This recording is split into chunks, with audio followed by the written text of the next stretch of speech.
नमस्कार दोस्तों, आज हम हैं बाबा केदार के धाम पे, केदारनाथ धाम पे।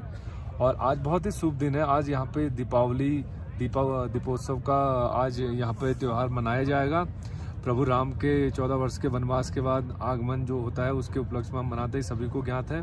और इस विशेष अवसर पे, इस विशेष दिन में हम ये केदारनाथ धाम में इस चीज़ को मनाने के लिए एकत्र हुए हैं। और यहीं पे अभी हमारी इस यात्रा में ही हम जब निकले थे अपने दर्शनों के लिए, बाबा के दर्शनों के लिए मंदिर प्रांगण की तरफ को, तो हमारी मुलाकात होती है प्रसाद पुजारी जी से, जो कि महाराष्ट्र से निकले हुए हैं। और विगत 5 महीनों से वो पैदल चलते हुए यहाँ पहुँचे हैं। 5 महीनों से पैदल यात्रा करने के बाद दीपावली के दिन, आई थिंक आज पहुंचे या कल पहुंचे थे? सोमवार रात। अच्छा, ओके, सोमवार रात को पहुंचे हैं।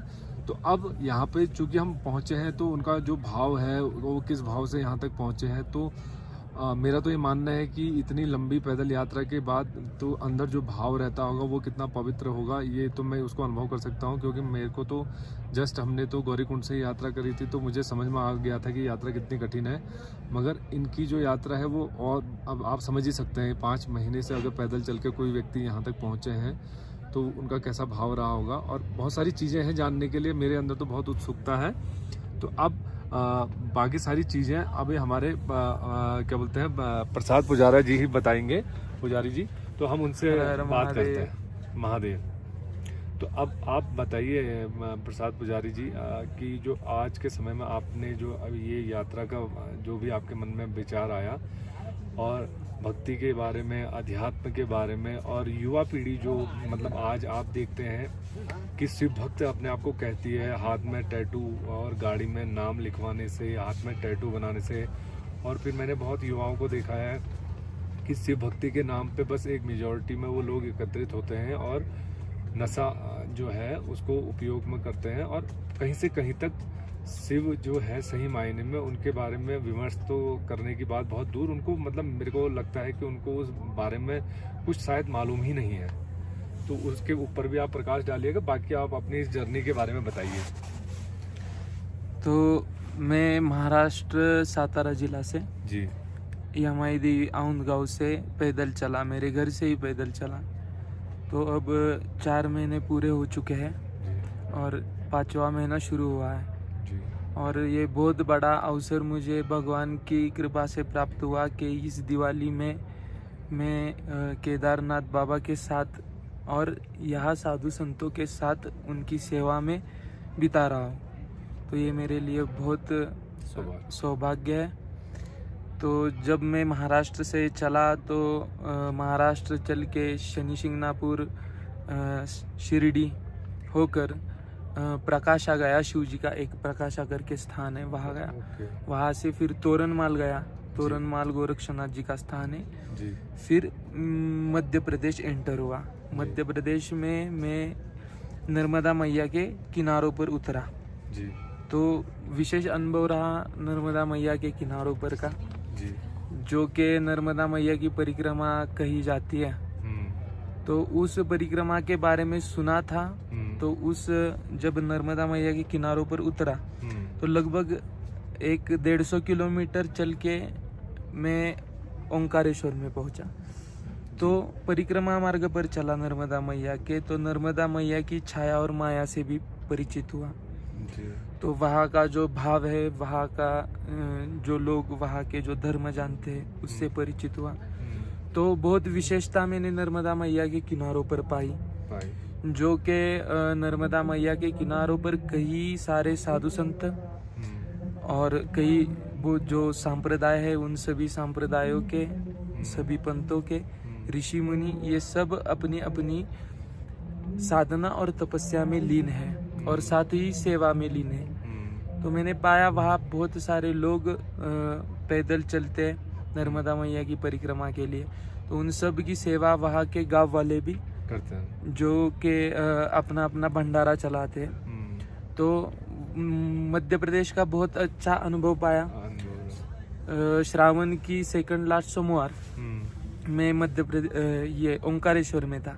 तो कावड़ चल रही थी। तो वहाँ से फिर कावड़ियों के साथ ही महाकालेश्वर आया। तो मध्य प्रदेश के बाद फिर राजस्थान, राजस्थान के बाद हरियाणा, हरियाणा के बाद ये नई दिल्ली, नई दिल्ली के बाद उत्तर प्रदेश और उत्तराखंड इंटर हुआ। ऐसा सफ़र रहा। और सफ़र में जो कि ये यात्रा है, और ये जो मेरी यात्रा है, ये मेरी साधना तपस्या का भाग है, जो कि अभी के टाइम में ट्रेंड चल रहा है, यूट्यूब, इंस्टा। तो वो वाली यात्रा नहीं है ये। तो जो साधना तपस्या होती है, ये गुप्त तरह की जाती है, जो कि सबके सामने नहीं करी जाती, दुनिया के सामने नहीं लाई जाती। जो भी उसके पश्चात प्रभाव आता है, वो प्रभाव दुनिया के सामने लाया जाता है, लोगों के कल्याण के लिए लाया जाता है। तो यात्रा में हर चीज़ की परीक्षा होती है। सभी सुख सुविधा भगवान देते भी है, और जहाँ वहाँ परीक्षा भी ले लेते हैं। तो जब भी परीक्षा हो तब परीक्षा भी देनी होती है। अपनी निर्णय की परीक्षा होती है, अपनी शौर्य की परीक्षा होती है, अपने विचारों की, अपने मन की भाव की परीक्षा होती है। तो इन सब परीक्षा देते हुए ये यात्रा चलती रहती है। तो सब तरह के लोग मिलते हैं, अच्छे भी मिलते हैं, बुरे भी मिलते हैं। ऐसा है। जब अपने पास ध्वज हो तो ज़्यादातर के अच्छे लोग मिलेंगे, जो धर्म जानने वाले हैं, जो देवत्व जानने वाले हैं। तो ज़्यादातर इन लोगों की संख्या अभी के टाइम में ज़्यादा नहीं, जो कि धर्म जान सके, जो देवत्व जान सके। जो भी लोग किसी भगवान के भक्त है, सेवा भी किसी भगवान के कृपा के बिना प्राप्त नहीं होती। अगर कोई परिक्रमावासी, कोई साधु चल रहा है यात्रा में, तो जो उस सेवा के पात्र हो, उसी को वो सेवा मिलती है। और उस सेवा का विचार उसके इष्ट देव, उसके आराध्य देव, जिस भी भगवान की उन पर कृपा हो, वो भगवान उनके मन में वो विचार डाल देते हैं। और जब वो सेवा मिलती है तो उसके पीछे की कुछ दुख, कुछ चीज़ें कट जाती है। तो ये सेवा भी भगवान की कृपा के बिना नहीं मिल सकती। तो ये होता है। तो सफ़र मेरा बहुत अच्छा रहा भगवान की कृपा से। और पहले तो मैं यमुनोत्री गया, यमुनोत्री होकर गंगोत्री आया, गंगोत्री के बाद केदारनाथ आया। अब यहाँ पे रुका हूँ, जो अभी डोली सवारी निकलने वाली है, उसी के साथ नीचे जाऊंगा और फिर बद्रीनाथ धाम पे मेरी ये यात्रा समाप्त होती है। ओके, तो आप ये आपने अभी हमें बताया पूरी यात्रा का, शुरुआत से लेकर यहाँ तक की यात्रा, और आगे के बारे में भी बताया। इनका विशाल हृदय है, नहीं तो इन सारी चीज़ों को मतलब बताते नहीं हैं जितने भी लोग इस मार्ग पे चल रहे होते हैं। मगर ये प्रेम भी है, क्योंकि प्रेम भी हृदय में उमड़ते ही रहता है ऐसे पथ पे जो लोग चलते हैं। तो और अब मैं थोड़ा सा जो हमारे युवा है, उन भाइयों के लिए मैं थोड़ा सा जानना चाहूँगा आपसे, क्योंकि हम भी लगभग उसी श्रेणी में हैं, अभी हम भी उसी एज ग्रुप में ही हैं। तो मैं बस इतना जानना चाहता हूँ कि हमारे उन युवाओं के लिए, खासकर शिव भक्तों के लिए, जो शिव भक्ति के मार्ग में चला हुआ अपने आप को बताते हैं, मगर मैंने देखा है, मैंने व्यक्तिगत तौर पर, क्योंकि मैं अपनी जो भी मेरे मंडली है, परिचय मंडली है, जिसमें मुझे जाने अनजाने बहुत सारे लोग ऐसे मिलते हैं जो कहीं ना कहीं अपने आप को शिव भक्ति के मार्ग से जुड़ा हुआ बताते हैं, मगर मैंने कभी भी उनके अंदर वो सारी चीज़ें महसूस भी नहीं करी, और ना ही उनको उस मार्ग पे उस तरीके से प्रभावशाली तरीके से चलते हुए देखा है। और उसके अलावा मैंने ये पाया है कि वो लोग एकत्रित होते हैं शिव भक्ति के नाम पे, मगर आध्यात्म में उस चीज़ में कहीं से कहीं तक नहीं होता है, और नशा एक जो बहुत गलत पैटर्न चल रहा है, तो वो मुझे बहुत बुरा लगता है उनको देख के। मगर वो शिव जी और शिव के नाम पे, शिवत्व के नाम पे उस सब चीज़ों को एक्सेप्ट करते हैं, और अपने साथ साथ जो नए उनके उस प्रभाव में आकर नए जो दोस्त बनते हैं, वो भी उस प्रभाव में आकर उन सारी चीज़ों की शुरुआत करते हैं, जो कि मुझे लगता है कि बहुत गलत है। तो इस बात पे आप कुछ प्रकाश डालना चाहेंगे उन हमारे उन भाइयों के लिए कि भैया शिव भक्ति के मार्ग पे हो, मगर ये सारी चीज़ें भी आप बोलते हैं तो ये गलत है, ऐसा मेरा मानना है। आप इस बात पे कुछ प्रकाश डालिएगा। तो पहले तो बताने की बात यह कि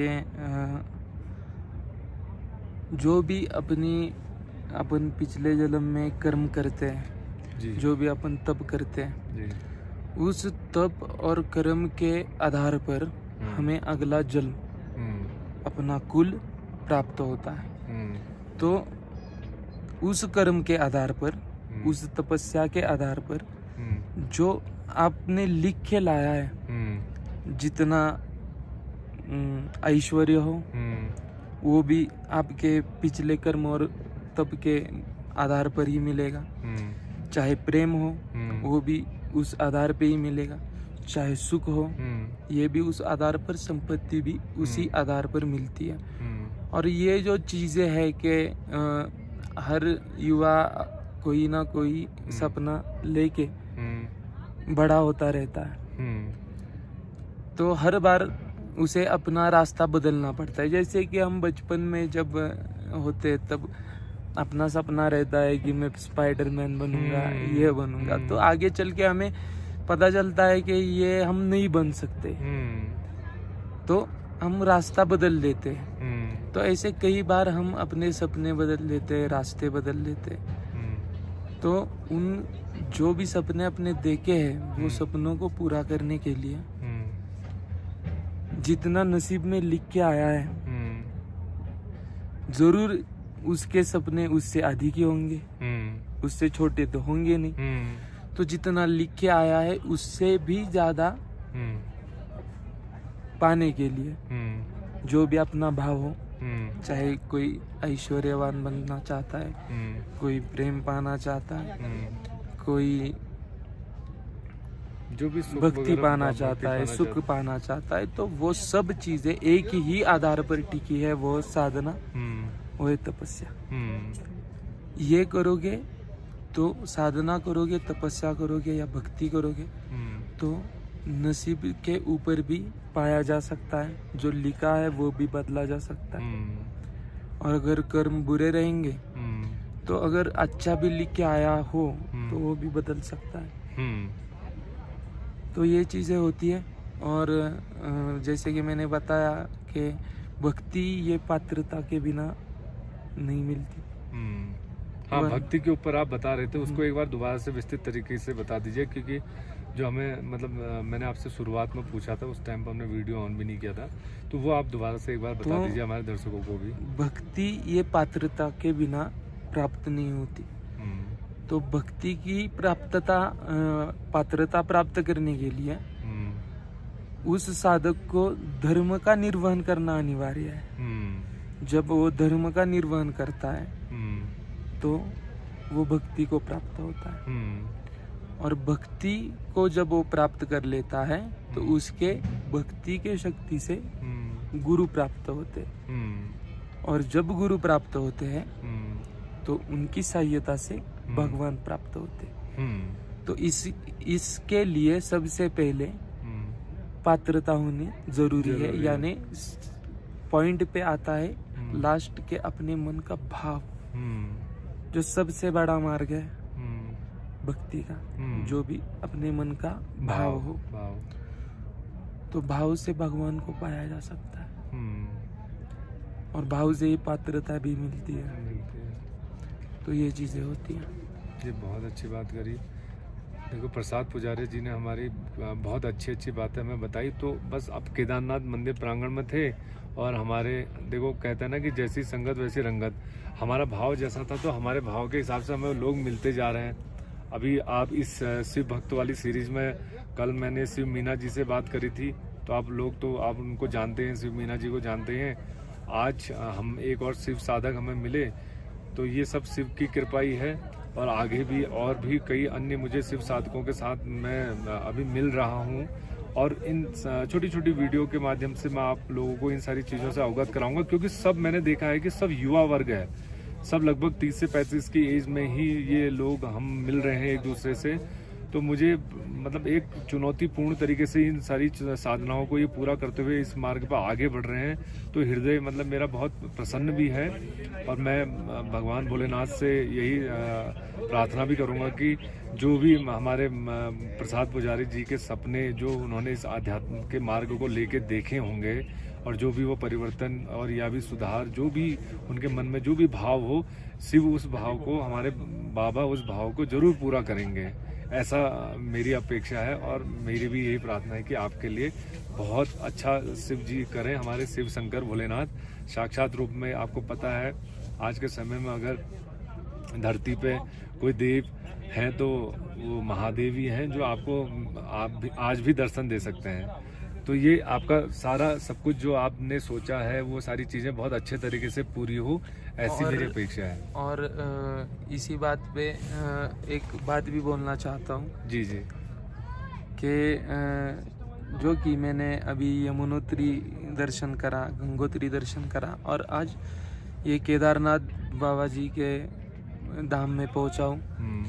तो यहाँ भगवान की कृपा से जगह ही मिल गई और साथ में संत सेवा भी मिली है, तो इस अवसर का भी लाभ उठा रहा हूँ। तो भगवान के चरणों में मेरी यही प्रार्थना है, यही मांगना है कि जो भी सारे जितने लोग मुझे पथ पर चलते हुए, मार्ग पर चलते हुए मिले, जो धर्म जानने वाले थे, जो देवत्व जानने वाले थे, किसी ने हमें चाय पिलाई, किसी ने भोजन कराया, किसी ने बात करके हमारा मनोबल बढ़ाया, तो उन सभी भक्तों की, उन सभी धर्म कर्म जानने वाले लोगों की इच्छाएं, मनोकामनाएं भगवान भोलेनाथ पूरी कर देना। बस यही हमारी प्रार्थना है बाबा जी के चरणों में, केदार बाबा के चरणों में। जय श्री महाकाल, जय श्री केदार बाबा, हर हर महादेव। हर हर महादेव। जय श्री राम, जय भोलेनाथ।